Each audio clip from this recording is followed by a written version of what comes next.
আসসালামু আলাইকুম রহমতুল্লাহি ওয়া বারাকাতুহু। আমার সম্মানিত দর্শক শ্রোতা ভাই এবং বোনেরা, আশা করি সবাই সহি সালামতে আছেন। বাংলাদেশের নির্বাচন এবং রাজনৈতিক দলগুলোর প্রচারণা নিয়ে আমি আপনাদের সামনে দু একটি কথা বলতে চাই। বাংলাদেশের রাজনৈতিক দলগুলো নির্বাচনী প্রচারণায় নেমে গেছে অলরেডি, যদিও তাদের দলীয় মনোনয়ন এখনও চূড়ান্ত হয় নাই, কিন্তু তারা কেউ বসে নাই, সবাই মাঠে নেমে গেছে যার যার শক্তি সামর্থ্য অর্থ সম্পদ এই সমস্তগুলো নিয়ে।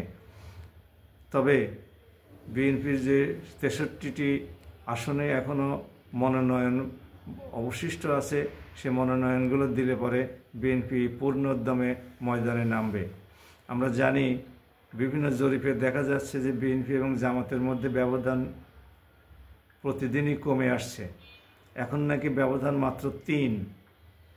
একটা প্রথম আলো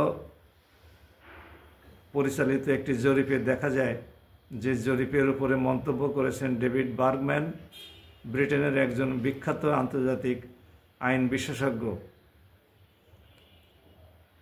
তিনি এই জরিপের ফলাফল ব্যাখ্যা করতে গিয়ে বলেছেন যে জামাত আস্তে আস্তে এগিয়ে যাচ্ছে এবং বিএনপি এবং জামাতের মধ্যে যে ভোটের ব্যবধান সেটা কমে যাচ্ছে। আগামীতে বিএনপির মধ্যে যত সংঘাত সৃষ্টি হবে, বিএনপি যত বিভিন্ন অগ্রহণযোগ্য কাজে লিপ্ত হয়ে পড়বে, চাঁদাবাজি যদি পরিত্যাগ না করে, দখলবাজি পরিত্যাগ না করে, এগুলোকে ঘৃণা না করে, প্রত্যাখ্যান না করে, তার দলীয় নেতা নেত্রীদেরকে এ ব্যাপারে বিরত রাখতে ব্যর্থ হয়, তাহলে ব্যবধান আরও কমে যাবে এবং জামাত চমক দেখাতে পারে বলেও তিনি অভিমত প্রকাশ করেছেন। আমরা সংশ্লিষ্ট সকল মহলকে অত্যন্ত সহনশীলতার সাথে পলিটিক্স করার আহ্বান জানাই। নির্বাচনী প্রচারণায় লোকজনের কাছে কোনো রকমের বিভ্রান্তিমূলক কথাবার্তা না বলার জন্য তাদেরকে আমরা অনুরোধ করি, বরং আপনারা ইতিবাচক কথাবার্তা বলুন। প্রত্যেকটি মানুষই এলাকার উন্নয়নের জন্য অবদান রাখে।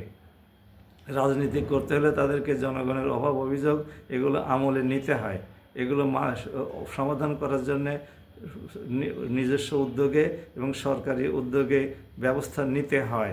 সুতরাং প্রত্যেকেরই অবদান থাকে, কাজেই কারো অবদানকে কেউ ছোট করে যেন কোনো রকমের বক্তব্য না দেন। আমরা এই বিষয়ে সমস্ত রাজনৈতিক দলগুলোকে সচেতন থাকার আহ্বান জানাই। আমরা আশা করব যে রাজনৈতিক দলগুলো এই আদর্শে উজ্জীবিত হয়ে তাদের নিজস্ব প্রপাগান্ডা চালাবেন এবং নিজেদের জনপ্রিয়তা, নিজেদের ভবিষ্যৎ যে কর্ম পরিকল্পনা সেগুলো জনগণের সামনে তুলে ধরবেন। আসলে কাদা ছোঁড়াছুঁড়িতে কোনো লাভ হয় না, যে কাদা ছোঁড়ে তার গায়েও কিছু কাদা লাগে এবং পাল্টা যার দিকে লক্ষ্য করে কাদা ছোঁড়া হচ্ছে সে যদি আবার তথ্য সমৃদ্ধ করে বক্তব্য উপস্থাপন করে, তাহলে যিনি কাদা প্রথমে ছুঁড়েছিলেন তার গা কিন্তু বেশি কদরমাক্ত হয়।